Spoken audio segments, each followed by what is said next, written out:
Olá, seja bem-vindo ao Religare Conhecimento e Religião. O ser humano tem necessidade de dar sentido à sua vida. Qual pode ser a contribuição das religiões nesse processo? Hoje no Religare eu recebo a psicóloga Camila Campos. Ela é mestra em Ciências da Religião pela PUC Minas. Camila, um prazer recebê-la aqui. A gente já conversa há tanto tempo, né, sobre seu tema, você é psicóloga, fazendo lá o mestrado em Ciências da Religião. Hoje é um prazer realmente ter você aqui. Eu que agradeço o convite. Para rever este e outros programas, basta acessar o nosso canal no YouTube. Você procura por Religare, Conhecimento e Religião e pode curtir e compartilhar o nosso programa.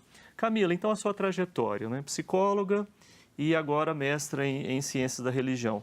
Você chegou para fazer o seu mestrado com essa questão, né, do sentido, tema do sentido da vida, pela sua formação, pela sua trajetória como psicóloga e vendo que contribuição a ciência da religião poderia dar, né, a essa sua experiência, sua formação, seu trabalho. Fala um pouco para nós dessa sua experiência. Sim, essa temática, né, o sentido da vida, essas questões existenciais, a busca pelo sentido da vida sempre foi uma coisa muito presente na minha vida pessoal. Então, durante a trajetória acadêmica, no curso de psicologia, eu tinha isso ali de fundo, né? E o que eu percebi? Que durante a graduação de psicologia, não se tratava tanto essas temáticas. Aliás, Camila, essa é muito corrente, assim, recorrente, né? Pessoas que vêm de cursos de psicologia para a ciência da religião, elas, em geral, tematizam a mesma coisa. Esse tema parece que falta na formação do psicólogo, da psicóloga, e vocês parecem que se veem com isso o tempo todo, né? Exatamente. Então, é um tema que quase não é tratado, e quando é tratado, ainda acontece de ser tratado de maneira negativa, né? De uma maneira que não contempla toda a riqueza desse tema.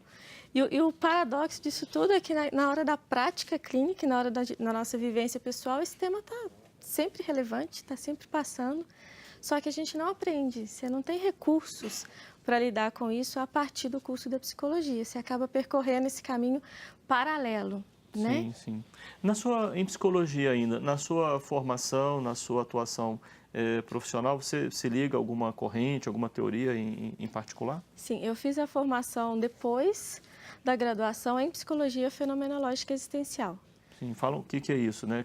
Eu não sou da psicologia, talvez bem provável que o telespectador também não seja. Sim. Né? O que é isso? A psicologia ela possui 3 grandes escolas, Sim. né? Então a primeira é a escola da psicanálise, a segunda tem a escola da comportamental e a terceira escola, que é a que está ligada à fenomenologia existencial humanista. Então, ela é uma escola que surgiu lá depois da Segunda Guerra Mundial. Metade, então, do século XX ali. Isso, então ela é a mais recente e ela traz uma concepção de ser humano, ela vem retomar. O que é esse ser humano? Será que ele é só esse ser condicionado, causa e efeito? Como poderia ser uma abordagem ao estilo comportamental, como você mencionou. Ou ele é só reativo, um ser de impulso, de instintos? Né, conforme vem lá da psicanálise, da primeira escola. Então, ele vem trazendo uma outra proposta. E então, qual é seria? de uma humanização da ciência mesmo. Então, ela tem uma proposta de olhar o ser humano e tratá-lo de maneira mais humana, que seria essa maneira mais total. Então, é aí que vem... O que é tratar esse ser humano de forma total? Porque envolve elementos biológicos, psíquicos... Exatamente. E que mais? Isso. Espirituais? Não sei. De acordo com a psicologia fenomenológica, então o ser humano ele se concebe a partir de 3 dimensões. Sim. Dimensão psíquica, dimensão biológica, dimensão psíquica e dimensão espiritual. Então eu quase que fui nos pontos mesmo. Exatamente. E essas 3 dimensões, elas se articulam no social. Porque nós somos seres relacionais o tempo inteiro. A gente não se faz por nós mesmos, né? Então, a gente tem uma dependência aí originária e a gente vai se fazendo e construindo toda a nossa subjetividade, a nossa identidade, a partir de um outro. E essas dimensões são importantes porque ela vai dizer, essa dimensão biológica diz a nossa corporeidade, tudo que a gente traz, esse equipamento genético, toda a nossa história aí biológica mesmo, e como que a gente se apresenta ao mundo, né? O primeiro contato que a gente tem com o outro é via corporeidade. É um corpo que se apresenta ao outro. Exatamente. E depois tem a questão psíquica, que são os nossos sentimentos, instintos, as nossas emoções. E também a dimensão espiritual. A dimensão espiritual ela vai dizer da nossa capacidade de refletir, da nossa capacidade de decidir como agir em cada situação. Então, vai dizer da reflexão, da liberdade, da decisão, da responsabilidade diante de cada situação. Por que que essa dimensão faz toda a diferença? Porque a gente não é só um corpo que reage aos instintos e aos sentimentos, né? Então, a gente está presente no mundo e a gente vive através, primeiramente, da nossa corporeidade. A gente também tem os nossos sentimentos e a gente decide o que faz com esses sentimentos que emergem na nossa relação corpórea, no contato direto com o mundo. Então, observa que o social ele tá aí presente em tudo, né? Isso tudo acontece no social, isso tudo acontece a cada relacionamento que a gente estabelece. Sim. Enfim, nas várias ciências sociais, também na filosofia, imagino também que na psicologia seja assim, se fala dessa nossa época como um conjunto de transições, há muitas incertezas aí no ar, né? Como que é esse social? Como é que vocês veem esse social, né, no qual esse tecido vai se construindo, esse tecido biológico, psíquico, espiritual? É interessante você trazer essa questão. Quando eu estava falando do social, então ele vai desde aquele primeiro contato que você tem, né, com seus cuidadores, geralmente a mãe, alguém que representa essa figura materna, então ali já está apresentando o social. Então é alguém que é diferente de mim, né, que é externo. Então não é social à sociedade. Pois é, mas leva a isso também. Sim. Só que a sociedade não é algo abstrato, né? Não. O que é a sociedade? Então, a sociedade ele se apresenta através de cada relacionamento concreto que a gente estabelece. Então, ali nesse cuidado direto da mãe ou do outro cuidador, do meu convívio ali direto, ele tem ali os seus valores, né? Ele repete alguns valores que eles são da sociedade. Não, eles não vêm ao acaso.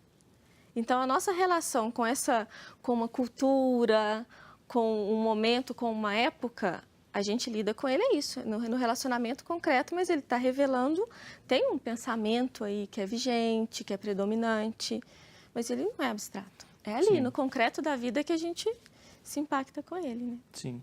Tem alguns setores que pensam que perguntar por sentido da vida seja uma questão estritamente religiosa. Uhum. Acho que para vocês, na psicologia, não necessariamente as coisas se restringem a isso. Como que é essa questão da pergunta pelo sentido da vida? Exatamente. Ela não está diretamente ligada à religião, mas ela também pode ser respondida através da religião e das experiências religiosas. Mas a pergunta pelo sentido é, diante de qualquer situação, a gente se perguntar, o que é isso? Para que é isso? E essas perguntas... Isso o quê? A vida? Exatamente. Essas perguntas fazem parte da gente. Né? Então, a gente vai se estruturando, olhando para o mundo e lidando nesses relacionamentos que eu disse. A coisa não é dada, a gente se coloca ali com questões. Essa é a estrutura do ser humano, né? Esse olhar para fora e olhar para dentro, se perguntando o que é isso, qual que é o meu lugar aqui. Sim. Né? Não somos seres automatizados, a gente se questiona, né? Às vezes, Camila, eu acho que tem gente que se coloca essa pergunta como se fosse achar a resposta ali atrás da cortina, ou seja, como se fosse algo escondido que eu tivesse que descobrir. Né? Sentido não se constrói? Bom, o sentido, ele não é algo abstrato de maneira alguma, e ele pode ser considerado construído na medida em que o sentido ele é colocado em situações concretas. Então, a maneira como eu respondo às situações concretas é a forma como eu tenho a ver com o sentido que eu percebo ali daquela situação. E que pode ser reconstruído. Exatamente, o tempo inteiro. Então, você pode ter, o que vem muito de encontro às religiões, é que eu posso ter um sentido último, um sentido norteador. Então, eu tenho um grande sentido, uma coisa que me norteia, mas esse sentido ele tem que ser o tempo inteiro, a cada situação, ele tem que ser validado. Então, norteada por esse sentido, eu respondo a essa situação. Então, é por isso que é muito concreto, não dá para ser abstrato e precisa ser validado atualizado o tempo inteiro. Então, eu não encontro o sentido hoje e ele basta para sempre. Ele tem que ser validado. E nessa medida em que tem que ser validado, ele vai sendo reconstruído. Porque o ser humano é um ser em transformação, né, Flávio? Sim, sim. A gente não está pronto e acabado. A gente está sendo sempre. Então, nesse sentido, o sentido também ele está acompanhando. Gosto muito de como você coloca isso, a ideia de validação do sentido. Porque imagino, às vezes, uma pessoa convertida ou, às vezes, aquela pessoa que recebeu da família uma tradição, portanto, um sentido, né? Último. Mas, às vezes, ela não se ocupa de fazer esse caminho que, por exemplo, a experiência espiritual confere, né, colabora, e aí fica aquela coisa como um adereço na vida, né? Exatamente. Uma coisinha para a gente carregar como um cordão, um enfeite, né? Isso gera um problema e gera um esvaziamento da própria vida, porque a cultura está aí, então tanto a cultura macro quanto a cultura do micro lugar que a gente veio, da nossa família, dessa tradição que é herdada. Se eu não me aproprio daquilo que me foi passado, isso não passa por mim. Uma mera exterioridade. Exatamente, esvazia. Então, o que essa abordagem vai dizer mesmo que o ser humano ele precisa decidir o tempo inteiro. Sim. Então, ele é essa relação, mas ele precisa responder a isso e decidir. É nesse momento de apropriar e o que eu faço com isso? O que isso tem a ver comigo? Sim. Bom, a gente está aqui também para falar do papel das religiões. Você tem reforçado isso, né, o tempo todo. Mas no segundo bloco eu quero saber mais sobre o papel que as religiões podem exercer nessa questão aí da pergunta pelo sentido. Sim. Eu estou conversando com Camila Campos. No Religare de hoje a gente está falando sobre esta dimensão espiritual e o papel das religiões nessa questão do sentido da vida. A gente vai fazer um breve intervalo, mas voltamos já.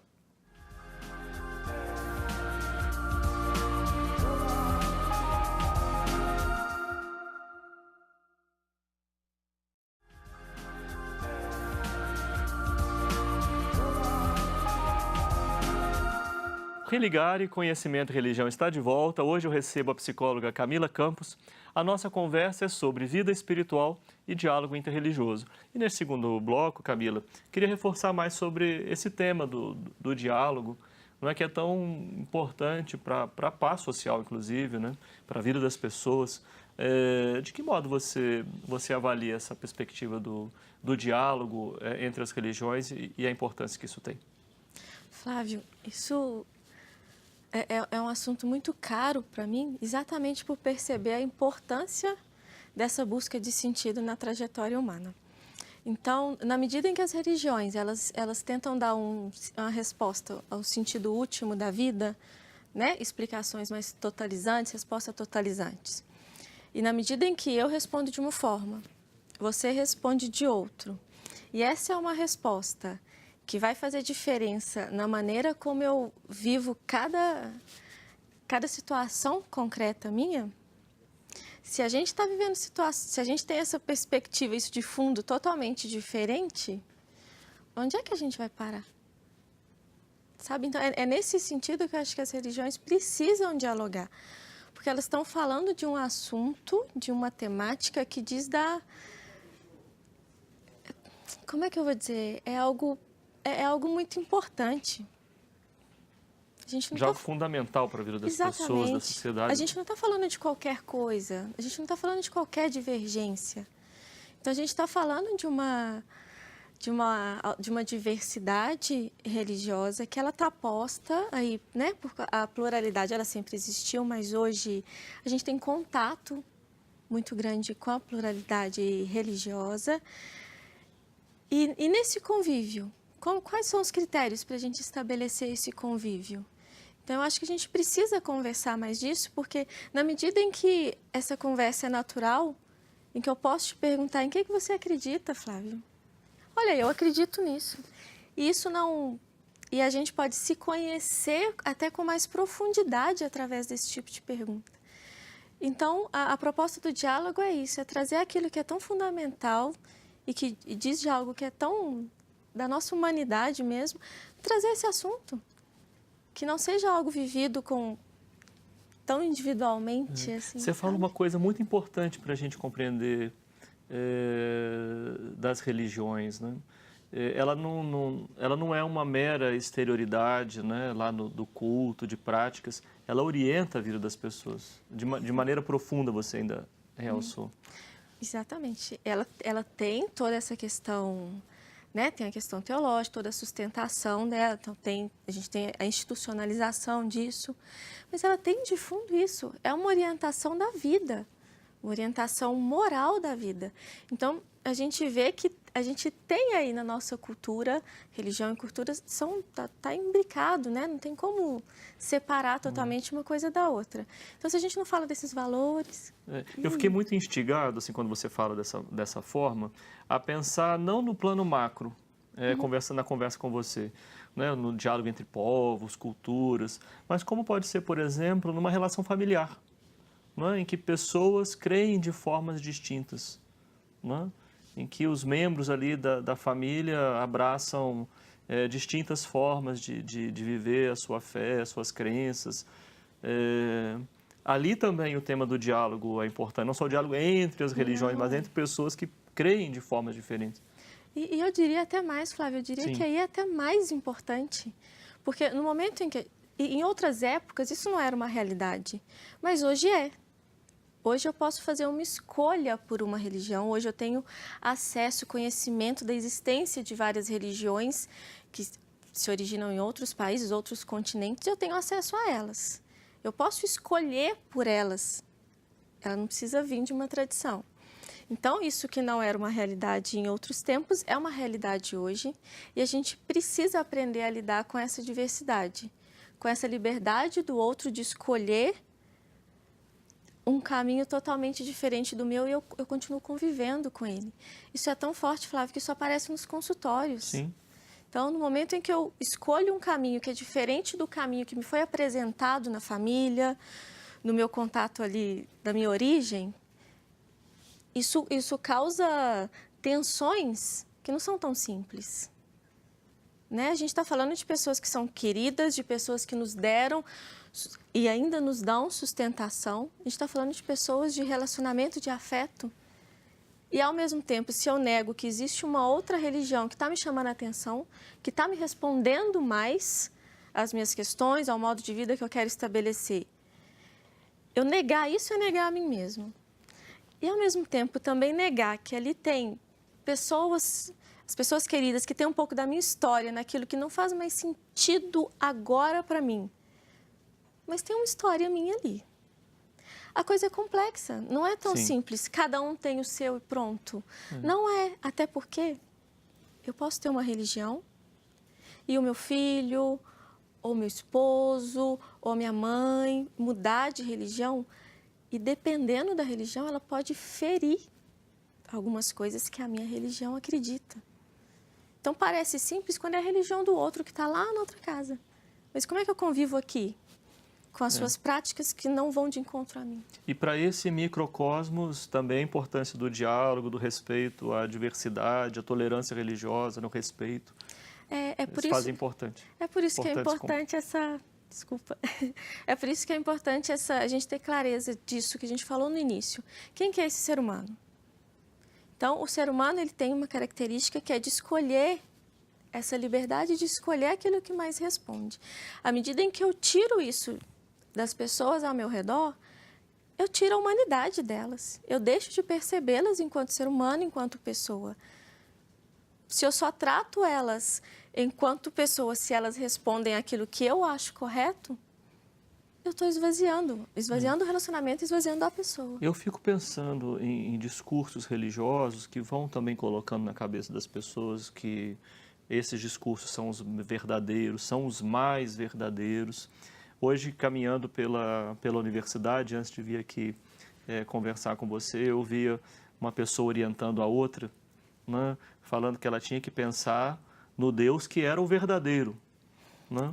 E, enfim, eu estava só de passagem, indo para o nosso programa de pós-graduação em Ciência da Religião, ali na PUC Minas.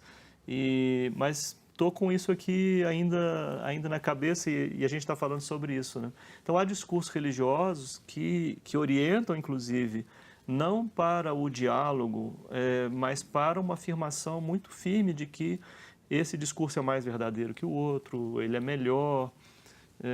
Enfim, como é que a gente vai lidar com essa especificidade dos discursos, né, da linguagem religiosa e às vezes, de compromissos de certos discursos com a verdade nesse nível, né?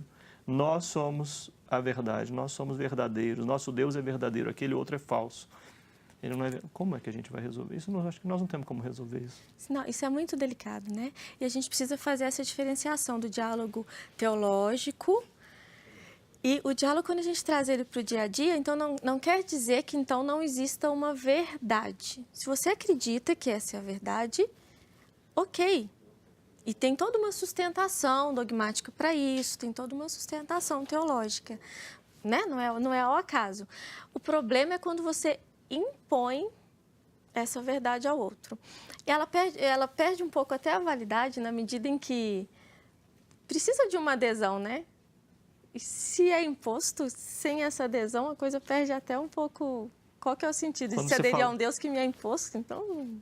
Né? Tem a ver com aquilo que você falava logo no primeiro bloco sobre a questão do sentido também, né? O sentido que precisa ser sempre validado, né? Sempre refletido. Esse discurso fica violento exatamente por isso. Ele impede isso. O outro não tem que refletir, não tem que se posicionar. Eu digo para você que é a verdade, eu já conheci a verdade e eu te jogo goela abaixo essa verdade. Isso vira um problema porque você impede até que a pessoa encontre essa mesma verdade que você. Porque você não está permitindo que ela elabore, que ela encontre, que ela reconheça isso como verdade. Você está impondo. Então, mas isso é muito difícil, né? A gente aceitar que o outro é livre, permitir o outro no tempo dele, eu já encontrei, deixa eu ajudar o outro a encontrar logo. Eu mudei a minha vida mudou totalmente, eu me salvei, deixa eu ajudar o outro. Às vezes é orientado por um desejo de fazer o bem. Tem muita violência sendo feita orientada por um desejo de salvar o outro. Então isso é muito delicado. A violência dos bons. E é em nome do bem. Complicado, né? Complicado. É verdade, né? Você diz... Bom, a gente está falando de verdade e tal, mas essa questão do apresentar uma verdade por outro de forma violenta é o mais contraditório, né? E o mais contrário a essa perspectiva de diálogo que se está defendendo aqui. Exatamente. Né? Camila, quais são os passos, né, possíveis para a gente criar essa cultura de diálogo? Flávio, sem receita, não é sem receita. Não tem, até exatamente porque a gente disse, a vida é vivida em cada situação, então não tem como a gente forjar situações o tempo inteiro. Mas eu acho que o momento de hoje, ele favorece muita coisa. Então a gente pode usar tanto recursos levando informação, a gente pode falar mais do que a gente acredita, então através do conhecimento mesmo, falando mais disso, da importância de dialogar, independente do diálogo religioso, para ele acontecer, a gente já tem que aprender a dialogar com a diferença, seja ela qual for. Né? Então, eu acho que é a gente tentando estabelecer no nosso próprio cotidiano, lidar com a diversidade de uma maneira diferente, mais amorosa, mais acolhedora com o que é diferente de mim, mais aberto para saber quem que é esse outro. Isso, Flávio, ele vai diretamente a uma construção subjetiva mais sadia, né? Porque quando eu aceito a diversidade do outro, isso me ajuda a aceitar a diversidade minha. Sabe aquelas imperfeições, eu também sinto raiva, Sim. Eu também sinto algumas coisas que não são bem quistas, que não são bem vistas. Isso não me desumaniza, ao contrário, diz exatamente da minha humanidade. Então, ao mesmo tempo, quando eu aprofundo nessas características paradoxais, né, que eu trago, eu sou a mesma que amo, a mesma que sinto raiva, e às vezes até pela mesma pessoa, né? O outro também é aquele que escorrega, que pensa diferente, assim como Sim. eu. Camila, foi um prazer imenso conversar com você. Religar de hoje, além de tudo, foi um programa lindo. além de um Obrigada. programa profundo. Obrigada. Somos um projeto de extensão do Programa de Pós-Graduação em Ciências da Religião da PUC Minas.